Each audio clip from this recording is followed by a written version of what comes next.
ወንጌል ጥዑም ዜና ዝመለብ እዚ ብሓልዮት ናይ ኤርትራ ኦርቶዶክስ ተዋህዶ ቤተ ክርስቲያን ሃገረ ስብከት ሰሜን ኣሜሪካ ክፍሊ ትምህርቲ እናተዳለወ ዝቐርብ ሰሙናዊ ናይ ስብከት ወንጌል ኣገልግሎት እዩ።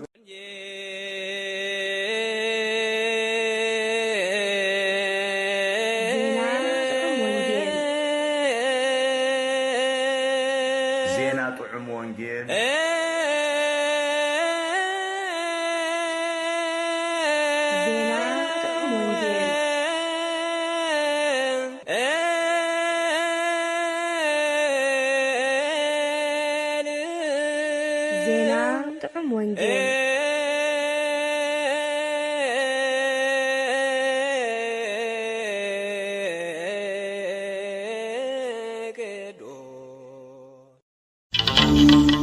بقدسناكم قدسوا مسباك ناي زعلت زي نእግዚአብሔር አመስግንዎ ስሙ ጸውዑ ግብርታቱ ኣብ ማእከል ኣሕዛብ ኣውርዩ ዘምሩሉ አመስግንዎ ብዛዕባ ኩሉ ግብርታቱ ተዛረቡ መዝሙር 105 ወደ 1-2 ንባባት ወንጌል ቀዳማይ ተሰሎንቄ ምዕራፍ 4 ካብ ፍቅዲ 1 ክሳብ 12 ቀዳማይ ጴጥሮስ ምዕራፍ 1 ካብ ፍቅዲ 13 ክሳብ ፍጻመ ግብረ ሐዋርያት ምዕራፍ 3 ካብ ፍቅዲ 17 ክሳብ 29 ወንጌል ማቴዎስ ምዕራፍ 6 ካብ ፍቅዲ 16 ክሳብ 24 ቅዳሴ ዘአትናቴዎስ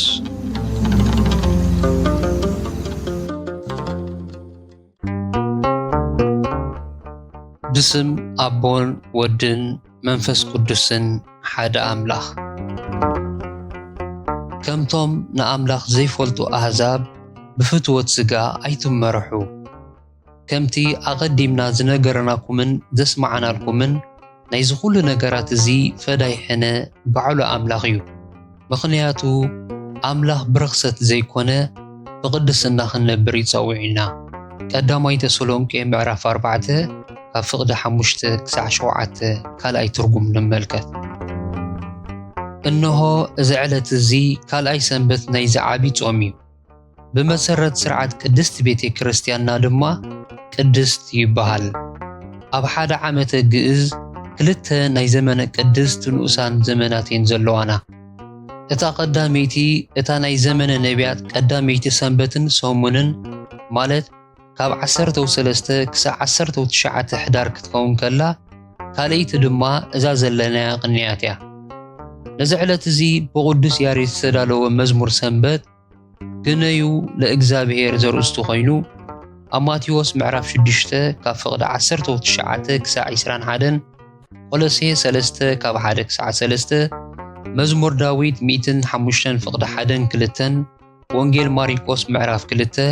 فقد 27 مسرت بمقبار سدرس مزموري ترجمو دما كمز صعبي نእግዚአብሔር አመስግንዎ ስሙ ጸውዑ ግብርታቱ ኣብ ማእከል ኣሕዛብ ኣውርዩ ንስሙ ክብሪ ሃቡ ሰንበት ኣኽብሩ ጽድቂ ግበሩ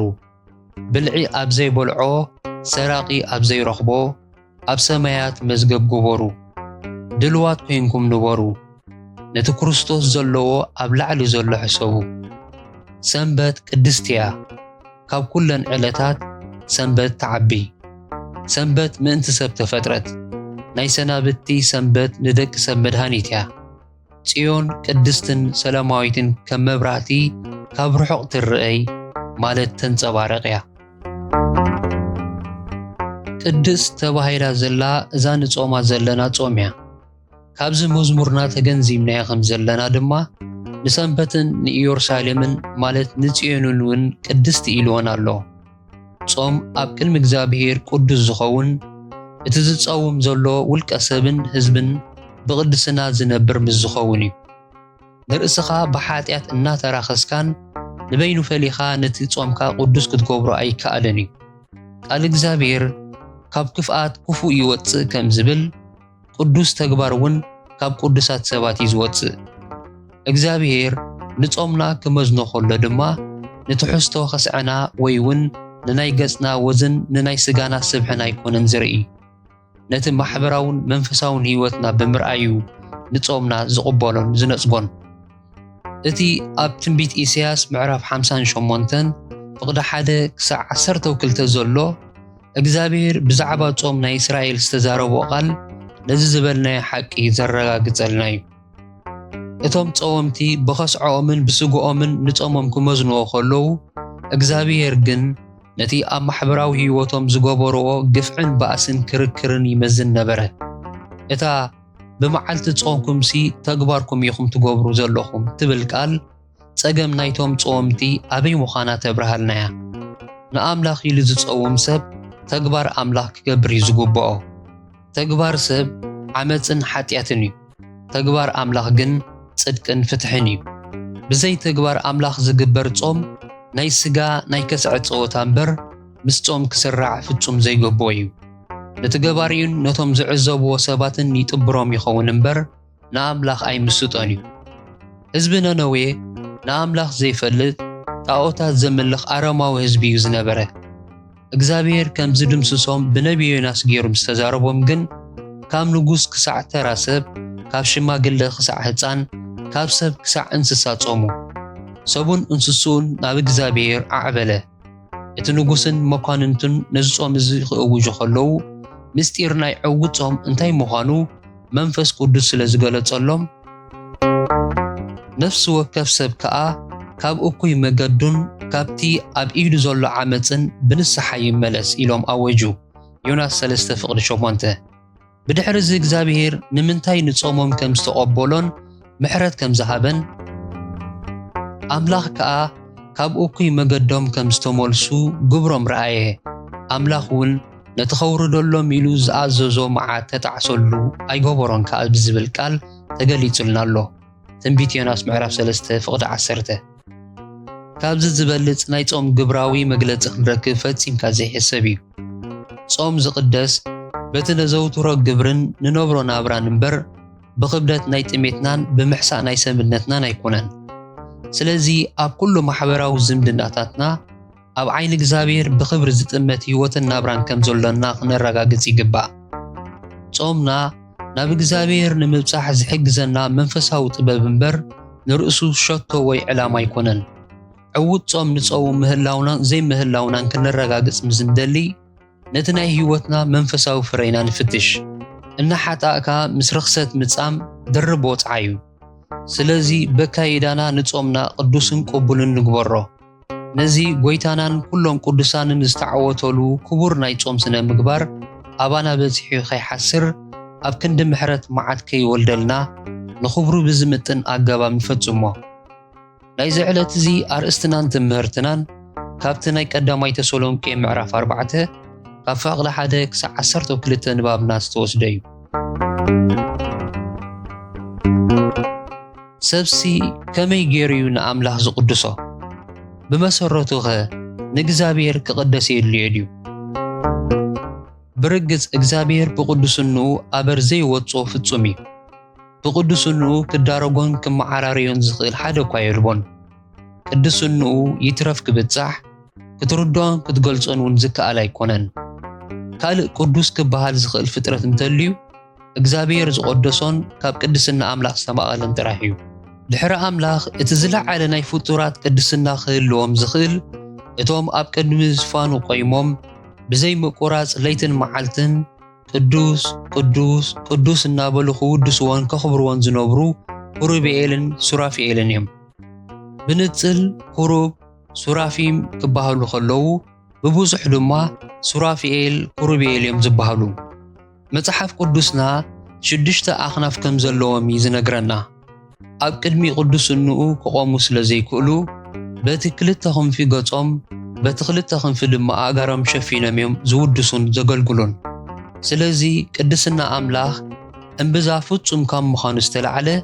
ይትረፍ ሰብ እዚ ርኹስ ፍጥረት ክውስኸሉ ባዕሉ እግዚኣብሔር እውን ንቅዱስን ክውስኸሉ ኣየድልዮን እዩ። ከምኡ ካብ ኮነ ንምንታይ ደኣዩ ንኣምላኽ ቀድስዎ ዝበሃለና ዘሎ ዝብል ሕቶ ክቕጀለናን ባህርያዊ ጽቡይን እዩ። እዚ ሓቂ እዚ ምስ ተፈጥሮናን መንነትናን ዝተዛመደ ምስጢር ዘለዎ እዩ። ናብኡ ቅድሚ ምስጋርና ግን እግዚአብሔር መንፈስ ቅዱስ በቶም ልኡኻቱን ልሳኑን ዝኾኑ ቅዱሳን ነቢያትን ሐዋርያትን ገይሩ ንእግዚአብሔር ቀድስዎ ከም ዝበለና ክንርኢ ኣድላይ እዩ። ክልቲኡ ብዛዕባ እግዚአብሔር ወልድ ጎይታናን መድሓኒናን ኢየሱስ ክርስቶስ ዝተዘረበ ቃል እዩ። ንእግዚአብሔር ጎይታ ሰራዊት ንኡ ቀድስዎ፣ ንሱ ፍርሃትኩም ይኹን፣ ንሱ ስምባድኩም ይኹን፣ ንሱ ኸኣ መቕደስኩም ክኸውን እዩ። ነተን ክልተ ቤት እስራኤል ግና እምኒ ምዕንቃፍን ከውሒ ምስሳትን ነቶም ኣብ ኢየሩሳሌም ዝነብሩውን መድፈና መፈንጠራን ክኾኖም እዩ። ብዙሓት ካብኣቶም ከዓ ክዕንቀፉን ክወድቁን ክስበሩን ክፍንጠሩን ክተሓዙን እዮም። ትንቢት ኢሳያስ ምዕራፍ 8 ፍቕዲ 13 ክሳብ 15። ንጎይታና ክርስቶስ ብልብኹም ቀድስዎ እምበር ብዛዕባታ ኣባኹም ዘላ ተስፋ ምኽንያት ንዝሓትኹም ዘበለስ ምላሽ ንምሃብ ኩሉ ሰዓት ዝተዳለኹም ኩኑ። ቀዳማይ ጴጥሮስ ምዕራፍ 3 ፍቕዲ 14-15። እቲ ናይ ነቢ ኢሳያስ መሲሓዊ ትንቢት ቃል ኣምላኽነት ናይ ጎይታና ኢየሱስ ካብ ዘረጋግጹልና ኣገዳስቲ ጥቕስታት ሓደ እዩ። ንኡ ብምፍራሕ ከም ንቅዱሶ ድማ ገሊጽልና ኣሎ። ቅዱስ ጴጥሮስ ድማ ብዛዕባ ንቕበሎ ሓሳረ መከራ ብዘይፍርህን ብዛዕባ ተስፋና መልሲ ንምሃብ ድልዋት ብምዃንናን ከም ንቅዱሶ ኣብርሂልና ኣሎ። ኣብ ዘኍልቍ ምዕራፍ 20 ፍቕዲ 2 ክሳብ 13 ተገሊጽልና ከም ዘሎ ህዝቢ እስራኤል ብሰሪ ስእነት ማይ ምሳ ጉረምረሙ እግዚአብሔር ንነቢ ሙሴ ሊቀ ካህን ኣሮን ነቲ ከውሒ ክዛረብዎ ኣዚዙ እቲ ከውሒ ማይ ከም ዝህቦም ኣረጋገጸሎም። እዚ ናይ ኣምላኽ ዘረባ ግን ሙሴን ኣሮንን እኳ ኣይኣመንዎን። ከም ናይ ዘይምእማኖም መርኣያ ድማ ካብ ዝኸውሒ ዝዶ ማይ ከነውፃልኩም ኢና እናበለ ሙሴ ነቲ ዝተዛረቦ ትእዛዝ ኣፍሪሱ ነቲ ከውሒ ብበትሩ 2 ሰዕ ወቕዖ። እግዚአብሔር በዚ ተግባሮም እዚ ኣዝዩ ጓሃዮ እሞ ኣብ ቅድሚ ደቂ እስራኤል ክትቅዱሱኒ ብኣይ ስለ ዘይኣመንኩም ስለዚ ነዚ ማሕበር እዚ ናብቲ ዝሃብክዎም ምድሪ ኣይክትኣትውን ኢኹም ኢሉ ፈረዶም። ዘኍልቍ 20 ፍቕዲ 12። በዚ ፍርዱ እዚ ድማ ብዙሕ ተለሚኑ እኳ ምሕረት ክገብር ኣይፈተወን። እግዚአብሔር ብዛዕባቶም ዘይቅድስዎ ሰዓብቱ ኣዝዩ ከም ዝጉህይን ብዘይ ምሕረት ከም ዝፈርድን ዘርኣየና ጉልሕ ኣብነት እዩ። እግዚአብሔር ካብ ሙሴ ኣብሊፁ ዝርእዮ ሰብ ከም ዘይብሉ ባዕሉ ተኣሚኑ እዩ። ነቲ ከውሒ ብእንፅርፅሮት ብምህራም ዘይኮነ ብእምነት ብምዝራብ ገይርዎ እንተዝኸውን ንኣምላኽ ኣብ ቅድሚቲ ዘይኣማንን መጉረምረምን ህዝቢ መቆደሶ እሞ እግዚአብሔር ምተሓጐሰ ሙሴ እውን ናብታ ምድሪ ተስፋ ብምእታውን ነቲ ህዝቢ ኣውሪሱን ኣዝዩ ዓብዪ ክብሪ ምረኸበ ነይሩ። ስለዚ ኣብ ማሕበራውን መንፈሳውን ህይወትና ኾነ ኣብ መንፈሳዊ ኣገልግሎትና ብጻድቕ ባህርያትና ክንዋሳእን ክነገልግልን ከለና ንእግዚአብሔር ንቅዱሶ ከም ዘለና ከነስተውዕል ይግባአና። ንእግዚአብሔር ክንቅድሶ ዘኽእለና ምስ ተፈጥሮናን መንነትናን ዝተዛመደ ምስጢር እንታይ እዩ?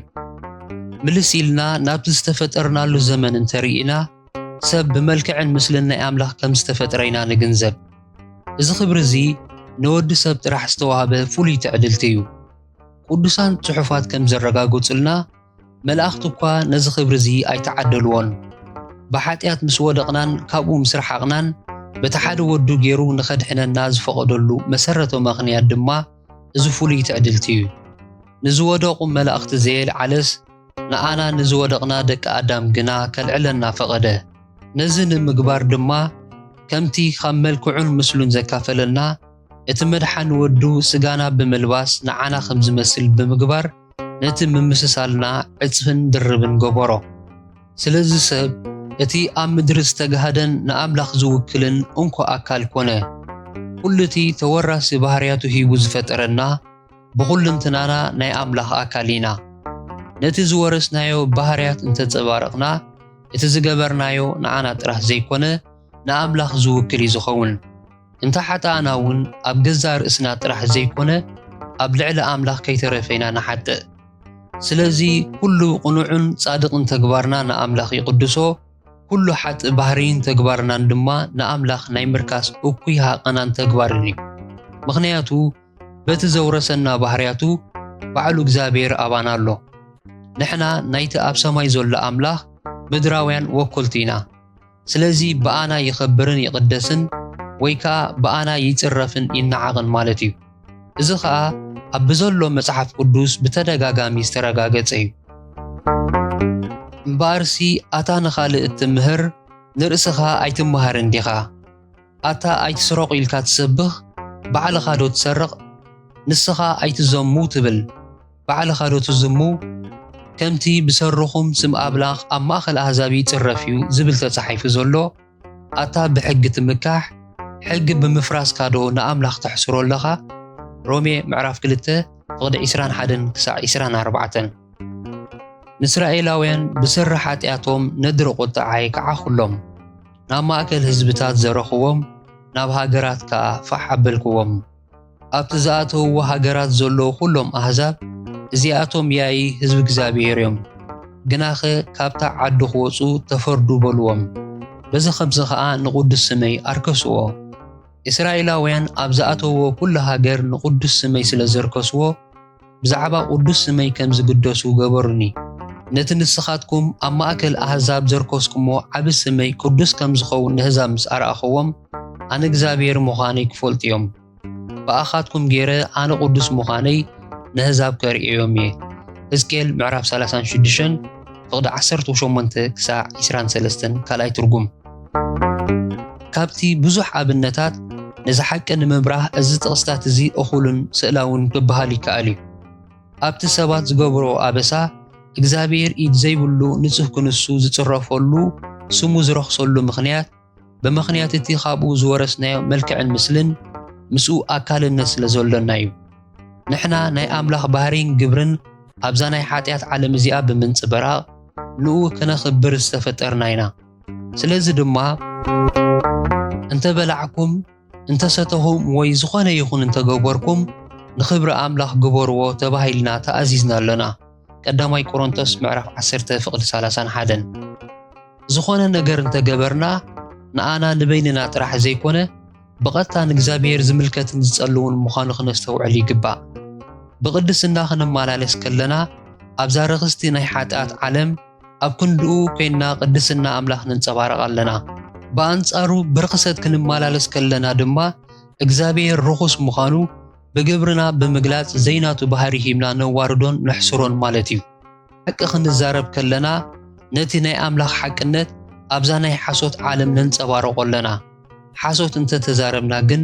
ነቲ ሓቀኛ ኣምላኽ ሓሳው ንገብሮ ነቲ ዓብይ መንነቱ ክንልውጦ ኣይንኽእልን ኢና ኣባና ኣብቲ ውልቃዊ ህይወትና ግን ንኣምላኽ ሓሳው ንገብሮ ማለት እዩ ንሕና ሓጢኣት ኣይገበርናን እንተበልና ንኣምላኽ ሓሳው ንገብሮ ቃል እውን ኣባና የሎን ቀዳማይ ዮሐንስ ምዕራፍ 5 ፍቕዲ 10 ብባህሪዩ ሓቀኛ ክነሱ ብሰሪ ዘይምእማንናን ሓጢኣትና ብምኽሓድናን ግን ኣባና ሓሳው ንገብሮ ኣለና እቲ ንሕና ንገብሮ ንዕኡ ዝምልከቶ እቲ ናቱ ባህሪን ግብርን ድማ ብቐጥታ ንዓና ከም ዝምልከት ንኽገልጽ ደጋጊሙ ኣነ ቅዱስ እየ እሞ ንስኻትኩም እውን ቅዱሳን ኩኑ ኢሉና ኣሎ ዕብራውያን 12 ፍቕዲ 14 መጽሓፍ ቅዱስ ግን ነትናትና ቅድስና ናይ ምዃን ሓላፍነትና ክሳዕ ክንድዚ ብኣጽንዖት ይዛረበሉ እዩ ናይ ቅድስናና ጉዳይ ካብ ዘመነ ብሉይ ኪዳን ጀሚሩ እቲ ዝዓበየ ናይ መጽሓፍ ቅዱስ ኣርእስቲ እዩ ምኽንያቱ ቅዱስ ጳውሎስ ገሊጹ ከም ዘሎ ብዘይ ቅድስና ገጽ እግዚአብሔር ክርኢ ዝኽእል ሓደ እኳ የልቦን እዚ ኩሉ ኣብ መጽሓፍ ቅዱስ ዘሎ ዝርዝር ትእዛዛት ናብ ቅድስና ክእትወና ኣብኡ ጸኒዕና ክንነብር ንኽኽእለና ዝተኣዘዘ እዩ ንሓንቲ ንእሽቶ ትመስል ትእዛዝ ክነፍርስ ከለና ኣብ ልዕሊ ገዛእ ቅድስናና ኣብ ልዕሊ ቅድስና ኣምላኽን ብድፍረት ንለዓል ከም ዘለና ክነስተውዕል ይግባእ ቅዱስ ጳውሎስ ድማ ብኸምዚ ስዕብ ኣብርሂልና ኣሎ ካብ ሓጢያት ሓራ ወፂኡኩም ንጽድቂ ስለ ዝተገዛእኩም ንኣምላኽ ምስጋና ይኹኖ ከምቲ ንርኽሰት እናገደደ ንዝኸይድ ክፍኣት ክግዛእ ኣካላትኩም ዝወፈኹም ከምኡ ድማ ሕጂ ናብ ቅድስና ንዘብጽሕ ጽድቂ ክግዛእ ኣካላትኩም ወፍዩ ባሮት ሓጢያት ኣብ ዝነበርኩምሉ ዘመን ጽድቂ ክንገብር ይግብኣና ዝብል ስክፍታ ይነበረኩምን ሕጂ ግና ካብ ሓጢያት ሓራ ወፂኡኩም ንጽድቂ ስለ ዝተገዛእኩም ቅድስና ፈሪኹም ኣለኹም ሮሜ ምዕራፍ 6 ፍቕዲ 17 ክሳብ 19 ፍቕዲ 20-22 ካልኣይ ትርጉም ስለዚ ካብ ሓጢያት ዝረሓቕናላን ንጽድቂ ዝተገዛእናላን ነፍሲ ወከፍ ስጉምቲ ናይ ቅድስና ተግባር እያ ብጽድቂ ናብ ቅድስና ክንበጽሕ ከለና ኣብ ሮሜ ምዕራፍ 12 ፍቕዲ 1 ተገሊጽልና ከም ዘሎ ንስጋና ሕያውን ቅዱስን ንኣምላኽ ባህ ዘብልን መስዋዕቲ ጌርና ነቕርብ ኣለና ማለት እዩ ብስጋኹም ንኣምላኽ ኣኽብርዎ ከም ዝተባህለልና እግዚአብሔር ካባና ዝደልዮ ነገር ንሱ እዩ ስጋ ለበስ ገይሩ ዝፈጠረና ንስጋና ናቱ ሕሩይ ኣቕሓ ጌርና ብቅድስና ምእንቲ ክነግዛኣሉ እዩ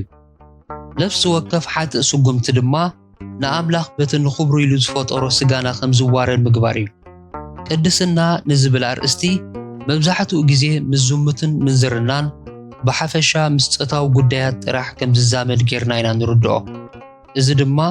ብመንፈሳዊ ርድኢትና ገና ናብ ሙሉእ ብርሃን ከም ዘይበፅሓና ዘቃልዐና እዩ ሰብ ዝገብሮ እሞ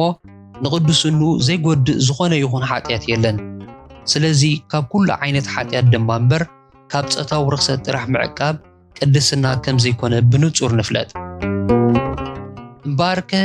ኣቱም ፍቁራተይ እዚ ተስፋ እዚ ካብ ዝህልወናስ ብፍርሃት ኣምላኽ ቅድስና እናመልኣና ካብቲ ንስጋን መንፈስን ዘርክስ ዘበለ ሁሉ ርእስና ንንጽህ ካልኣይ ቆሮንቶስ ምዕራፍ 7 ፍቕዲ 1 እግዚአብሔር ቅድሚ ምስራት ዓለም ብክርስቶስ ገይሩ ዝሓረየና ኣብ ቅድሚኡ ቅዱሳንን መንቅብ ዘይብሎም ምእንቲ ክንኮነሉ እዩ ጎይታና ምእንታና ርእሱ በጃ ገይሩ ዝወፈየ ምእንቲ ክቅድሰና ርስሓት ኮነ ዕጣር ዘይብልና ብዘይ መንቅብ ቅዱሳት ምእንቲ ክንኮነሉ ኢሉ እዩ ካብቲ ዝተሓንፀፀልና መገድን ዕላማን የማን ፀጋም ከነላግስ ከለና ዘቐፅዐና እውን ናብታ ቅዱስኑ ምእንቲ ክመልሰና እምበር ብስቃይ ሰብ ስለ ዝሕጎስ ኣይኮነን ብሓጢያትና ኣባና ምሰርከስናዮ ንሱ ድማ ብመቕፃዕቲ ኣባና ይቅደስ ማለት እዩ እግዚአብሔር ነቲ በኣና ኣባናን ዝፈጽሞ ኩሉ ግብርታት ምስ ቅድስናናን ቅዱስኑን ኣዛሚዱ እዩ ዝርእዮ ሓደ ክርስቲያን ብቅድስና ኣብ መንባር ክዕወዝ ዝኽእል ድማ ነዛ መንፈሳዊት ምስጢር እዚኣ ብምልኣት ምስ ዝርድኣን ብምሉእ ሓይሉ ምስ ዝውፈየላን እዩ ኣብቲ ናትና ብቅድስናና ንእግዚአብሔር ናይ ምቅዳስ ናይ ህይወት ተልእኾና ናቱ ናይ እግዚአብሔር ግደን ተራንከ እንታይ እዩ ሓንቲ ፈጺምና ክንርስዓ ዘይግባኣና ሓቂ ኣብ ዝኾነ ይኹን መንፈሳዊ ተግባርና ኩሉ ግዜ እቲ ዝለዓለ ግደ ዘለዎ እግዚአብሔር ምዃኑ እዩ ንሕና ሳላቲ ሓጢያት ዝፈጠረልና ከቢድ ድኻምን መልመስትን ነዛ ስጉምትና ከነቐንዕ እኳ ዓቕሚ ዘይብልና ድኹማት ፍጥረት ኢና ብዓብዪ እውን ጎይታና ብዘይካይ ሓንቲ እኳ ክትገብሩ ኣይትኽእሉን ኢኹም ኢሉና ኣሎ ዮሃንስ 15:5 ቅዱስ ጳውሎስ እውን ክእለትና ካብ ኣምላኽ ምዃኑ ብሓይሊ ፀጉኡ ኻልቲ ዝገብረና ኣምላኽ በዓሉ ምዃኑ ተኣሚኑ እዩ እዚ ድማ ይትረፍ ብዛዕባ ቅድስና ዝኣክል ዓቢ ጉዳይ ዋላ ኣብቲ ኩሉ ማሕበራዊ ንጥፈታትና እውን ሓቂ እዩ ስለዚ ከዓ እግዚአብሔር ደጋጊቡ ቀዳሲኹም ኣነ ኢሉ ተዛሪቡሎ ስለዚ ድማ ቅዱስ ጳውሎስ ገሌኹም ከዓ ከምኣቶም ዓመፅቲ ሓጥኣን ነርኩም ግናኸ ብስም ጎይታና ኢየሱስ ክርስቶስን ብመንፈስ ኣምላኽናን ተሓፂብኩምን ተቐዲስኩምን ጸዲቕኩም ኢኹም ኢሉና ኣሎ ቀዳማይ ቆሮንቶስ ምዕራፍ 6 ፍቕዲ 9 ክሳብ 11 ቅድስናና በኣና ዘይኮነ በኣምላኽ እዩ ዝጅምር ንሱ ምስ ቀደሰና ሽዑ ንሕና ነቲ ኣባና ዝገለጾ ቅዱስንኡ ብግብሪ ንነብሮ ንሱ ጀማሪ ጥራሕ ዘይኮነ ፈጻሙውን ስለ ዝኾነ ነቲ ኣባና ዝጀመሮ ግብሪ ቅድስና ክሳዕ መወዳእታ እዩ ዝቕፅሎ ብዘይ ቅድስና ክንነብር ዝኾነ ዓይነት ብቑዕ ምኽንያት ከይህልወና ዝገብረና ድማ ንሱ እዩ ኣነ ብቅድስና ክነብር ኣይክእልን እየ ካብ ምባል ኣጊድካ እግዚአብሔር ንዓይ ናይ ምቅዳስ ዓቕሚ የብሉን ምባል እዩ ዝቐልል ብዘይ እግዚአብሔር ብቅድስና ክንነብር ፈጺምካ ይከኣልን እዩ እግዚአብሔር አባኻ ግዲኡ እናገበረ ንኡ ኮንት ጌርካ ብርኽሰት ምንባር ድማ አቦኡ ዘፍለጠ ጉድ ዓለወኝነት ሕሱም ትርልብ እዩ እምበኣር ነተቐዳሲና አምላኽ ብቅድስናናን ኣብ ገዛእ ህይወትናን ኣብዛ ምድር እዚኣን ንቐድሶ ናይ እግዚአብሔር ኣካል ምዃንና ናይ ምፍጣርናን ናይ መንባርናን ዕላማ ኣብዛ ርክስቲ ዓለምን ኣብዛ ድኽምቲ ህይወትናን ንኣምላኽ መቕዳስ ምዃኑ ወርትግ ንዘክር ጸጋ ጎይታና ኢየሱስ ክርስቶስን ፍቕሪ ኣምላኽን ሕብረት መንፈስ ቅዱስን ምስ ኩላትና ይኹን